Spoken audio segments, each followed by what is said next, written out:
호세아 1장부터 3장까지는 개인적으로 선지자가 왜 부름받았는지, 그리고 부름받은 선지자에게 어떤 일이 생겼는지를 그리는 것이 주 내용이라면, 오늘 본문은 들으라 이스라엘 자손들아 라고 이야기를 하면서 이제 공식적으로 북이스라엘에 외쳐지는 하나님의 목소리를 그리고 있습니다.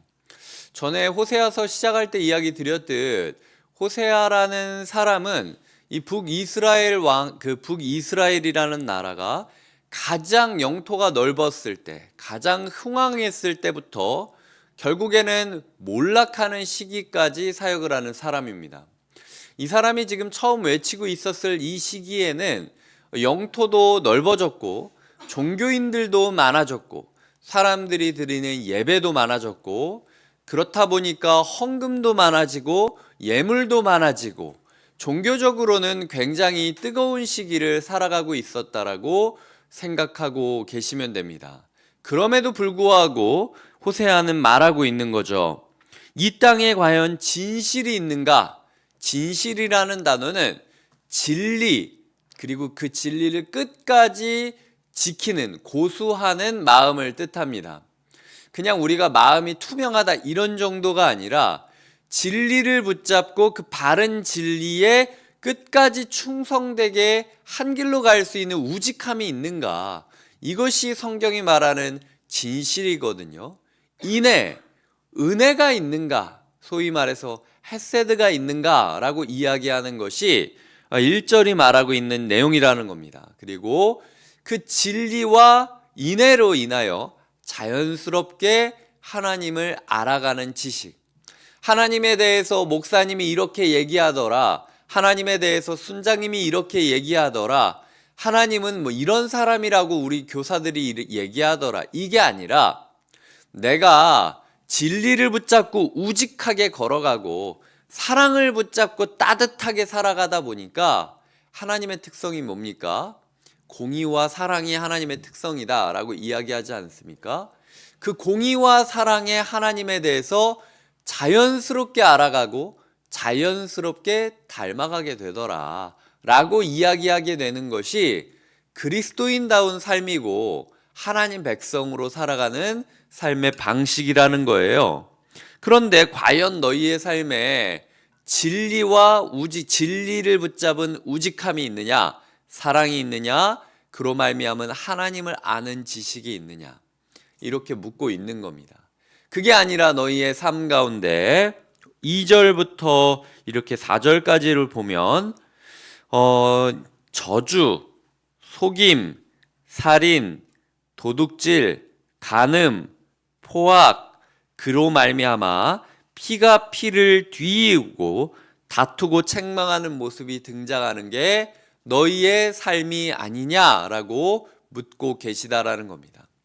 두 개념이 대치가 되고 있습니다. 그러니까 우리의 삶에 진실과 인애와 하나님을 아는 지식이 늘어가든, 아니면은 피가 피를 뒤이으며 서로 다투며 책망하는 모습이 더 커지든, 둘 중에 하나의 신앙생활을 할 수밖에 없다라는 거죠.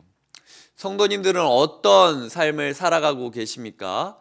종교 생활을 열심히 하면 할수록 더 저 사람이 더 안 좋은 모습이 보이고, 더 저 사람의 흠결이 보이고, 그리하여 저 사람을 더 책망하게 되고, 그리고 무엇이 옳으냐, 내가 더 맞다, 교회는 이래야만 된다라는 식으로 서로 자기의 뜻을 굽히지 않고 다투기만 하고, 그렇게 피가 피를 뒤으면서 서로가 앞에서 찌르고 뒤에서 찌르고, 얼굴을 찡그리면서 찌르고 뒤에서 험담하면서 찌르고, 혹시라도 이런 종교 생활을 하고 있었다면 그거는 하나님이 원하는 부분이 아님을 우리는 기억해야 한다라는 것이죠. 그래서 오늘 우리의 말씀 묵상 가운데 내가 1절의 사람으로 살아갈지 2절부터 4절까지의 사람으로 살아갈지 점검하고 선택하고 소망하며 기도하는 것이 필요하다라는 것입니다. 만약 그렇게 된다면 2절부터 4절까지의 사람으로 살아가게 된다면 해가 멀쩡히 떠 있는 낮에도 넘어질 것이다 라고 이야기를 합니다. 남들은 다 은혜 받았는데 나만 마음에 불평이 가득하고 원망이 가득하고 시기와 질투가 가득하면서 은혜 받아야 될 순간에도 은혜 받지 못하고 살아가는 모습을 갖게 된다라는 거예요. 너와 함께 있는 선지자는 밤에 넘어지리라. 아무리 뛰어난 사람이라 할지라도 나는 그냥 목사님 말 들은 거밖에 없는데, 나는 전도사님 말 들은 거밖에 없는데, 내 영혼이 무너지고 내 영혼이 타락하다 보니까 나와 함께 있는 사람들 또한 타락한 사람들이 마주하게 된다라는 거죠. 오히려 좀 정직한 목사, 정직한 순장보다는 괜찮아, 그래도 돼, 그렇게 타협해도 돼, 이 시대 다 그래, 하나님은 사랑이니까 용서해 주실 거야 라는 식의 달콤한 사탕 발림하는 사람만 쫓아다니게 된다라는 거죠. 사실은 괜찮지 않아요. 이 시대의 현대 한국 교회에서 과연 몇 사람이나 진짜 하나님을 알아가고 있는가? 정말로 성경을 성경으로 마주할 수 있는가? 정말로 눈 감고 기도를 10분 이상이라도 할 수 있는가라고 물어본다면요, 대한민국에서 진짜 구원받은 자 맞나? 라고 생각하는 사람들 몇 명 되지 않습니다. 정말 위기의 상황이고 고민해야 될 시점인데도 불구하고 괜찮다, 괜찮다, 다 잘 될 거야, 그냥 너의 기도 제목 하나님이 이뤄 주실 거야 라고 얘기하는 거, 그거 좋은 거 아니에요. 이런 부분에 있어서 우리 또한 우리의 영혼이 타락했기 때문에 우리는 나름대로 목사님도 만나고 순장님도 만나고 다락방도 함께하고 예배도 꼬박꼬박 참석하지만 결과적으로 봤을 때는 오히려 너와 함께 있는 선지자는 밤에 넘어지리라. 이 영적인 밤 가운데 넘어지고 픽픽 쓰러져서 다음날 아침이 지나면 없어지게 되는 그런 무기력한 모습을 보게 될 것이라는 거죠. 그렇기 때문에 우리는 다시 한번 우리에게 물어야 됩니다. 6절에 보면 내 백성이 지식이 없으므로 망하는도다. 성경 공부를 안 했기 때문에 망했다라는 게 아니에요. 이 당시 사람들은요, 예배 엄청 열심히 드렸습니다. 헌금 액수가 부족했기 때문에 망했다는 게 아니에요. 이 당시 사람들은 돈 잘 벌었기 때문에 엄청 예물 열심히 드렸습니다. 하나님에 대해서 아는 지식이 많아졌지만 하나님과의 인격적인 교제가 없어서 하나님을 아는 지식이 없어진 거예요. 우리의 삶에 주변에서 막 들려지는 하나님에 대한 지식으로 내 삶을 채워가고 있는지, 아니면 어제도 오늘도 하나님과 만나며 깨닫게 되었던 하나님을 아는 지식으로 하루를 채워가고 있는지 진지하게 돌아보며 점검하는 시간이 필요하다라는 겁니다. 다시 한번 말하자면 7절에도 나오지만 번성할수록 내게 범죄한다 라고 이야기를 하면서 7절부터 거의 19절까지는 이렇게도 예배드리고 저렇게도 예배드리고 이런 사람도 있고 저런 사람도 있고 엄청나게 많은 예배가 드려지고 엄청나게 많은 종교인들이 늘어나고 있는 모습을 그리는 장면이 오늘 말씀의 후반부라는 것이죠. 왜? 10절에 보면은 여호와를 버리고 따르지 아니하였음이라. 듣는 거는 많고 하는 종교 행위는 많은데 순종이 없는 거예요. 감사가 없는 겁니다. 하나님이 원하시고 기뻐하시는 모습은 살아가지 않고 있다라는 것이죠.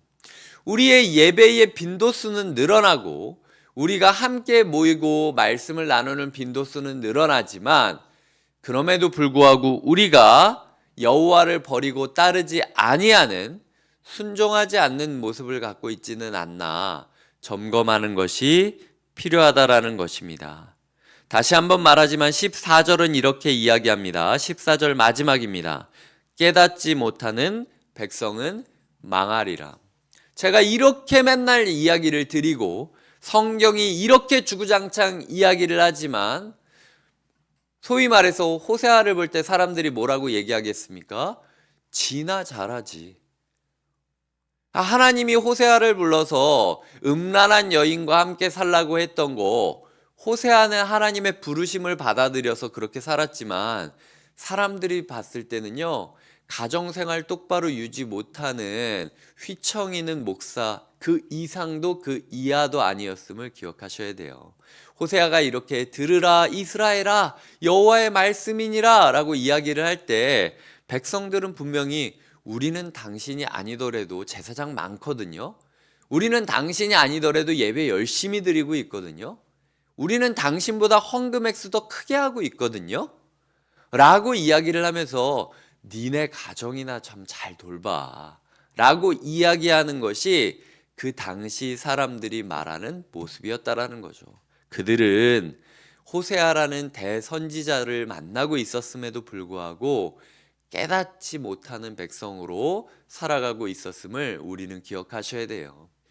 오늘도 하나님께서 부족한 하나님의 증인인 저를 통하여 이렇게 말씀을 전하게 하셨습니다. 하지만 성도님들의 귀와 눈에 저의 인격적인 부족함이나 아니면은 저의 사역적인 미흡함들만 보이시면서 하나님의 말씀이 보이지 않는다면 어쩌면 제가 그것을 억지로 포장하고 가릴 것이 아니라 솔직히 저도 호세아 시대처럼 남들이 보기에 여러 가지 부족하고 미흡한 면이 있다라는 사실을 인정하고 나갈 수밖에 없어요. 하지만 이 모든 저의 부족함에도 불구하고 하나님이 부르셨기 때문에 이 자리에 나왔다면 제가 말씀드리는 하나님의 말씀, 그들은 번성할수록 내게 범죄하는 것일 수도 있다. 그리고 너희의 마음 가운데 하나님에 대한 지식은 있지만 하나님을 아는 지식이 있는가라는 질문들, 너는 낮에 넘어질 뿐만 아니라 너와 함께 있는 선지자가 밤에 넘어질 것이다 라는 심판의 경고.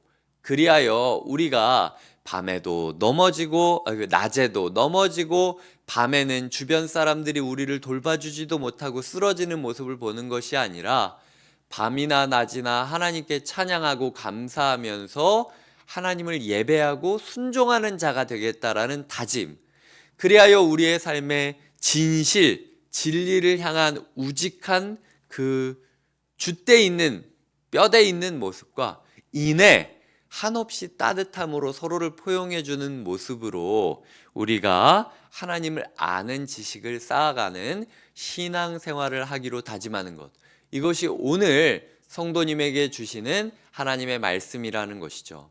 곁에 있는 교회만큼은 2절부터 4절이 말하듯 피가 피로 이어지고 다툼과 책망으로 끊임없이 서로를 비판하고 정죄하는 모습은 사라지기를 함께 꿈꾸고 바라주시기를 주님의 이름으로 부탁드립니다.